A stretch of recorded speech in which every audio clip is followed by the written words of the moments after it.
Years since the Supreme Court's landmark decision to reverse Roe v. Wade. The Dobbs decision cleared the way for state-level abortion bans across the country. And that has created this so-called abortion desert not far from us in West Virginia. Now one healthcare provider, inspired by her own personal experience, is working to fill that gap. Yeah, tonight she's talking with our Simone D'Alba at a clinic in Maryland just 5 miles from the West Virginia state line. It opened shortly after the reversal of Roe v. Wade. Tucked in the foothills of Mountain, Maryland, just outside of Cumberland, is the Women's Health Center of Maryland.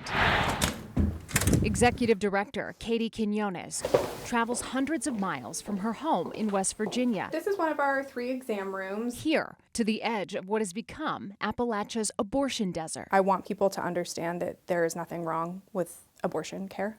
There's nothing wrong with needing an abortion or having an abortion. The fact that it is difficult to access is by design. In 2022, Quinones was working at West Virginia's only abortion clinic. I got a text back that said, Dobbs came down, Roe overturned, cancel all appointments. That all changed June 24th, 2022. Justice! I'm 21 and I'm terrified! Illegitimate! When the Supreme Court overturned Roe v. Wade. What was that moment like for you? It was infuriating and heartbreaking. There's not a single abortion provider now in the state of West Virginia. According to the Guttmacher Institute, 100 days after the Dobbs decision, 66 clinics across 15 states stopped providing abortions, leaving 22 million women living in states where abortion access is heavily restricted. After the overturning of Roe v. Wade, abortion deserts began to spread across the country.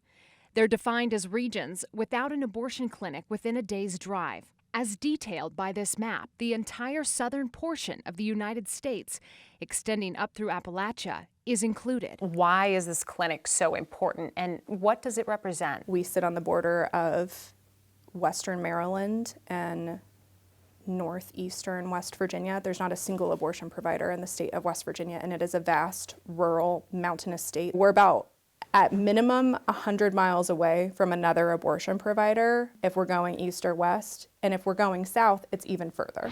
Abortion deserts force women to cross state lines, traveling long distances to get reproductive care. It was already hard enough to access abortion, especially if you are not someone with the financial means to just pay out of pocket. Now you have to add in the additional cost of driving or flying out of state and potentially paying for lodging in another state. So all of that combines to just compound on how difficult it already was. And Quinones says this disproportionately impacts communities of color. The reality is that rich white people will always be able to get the abortions that they need. Over half of her abortion patients are traveling from states like West Virginia. When abortion bans are passed, they specifically target people who earn low incomes, people who live in rural areas like West Virginia, like Mountain, Maryland, where we're sitting today. And for Katie, I have been a teenager holding a positive pregnancy test in my bathroom and thinking my life is over.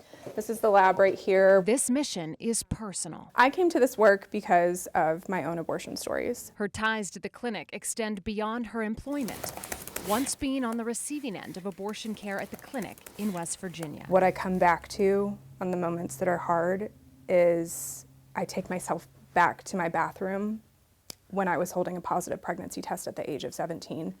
And how hopeless I felt, and the immense relief that came along with being able to end that pregnancy and have an abortion so that I could live my life. Quinones says she's made it her life's work to give others the power of choice. One thing that gives me hope about the future is actually that young people are being bolder and demanding what they deserve. Simone D'Alba, WUSA 9.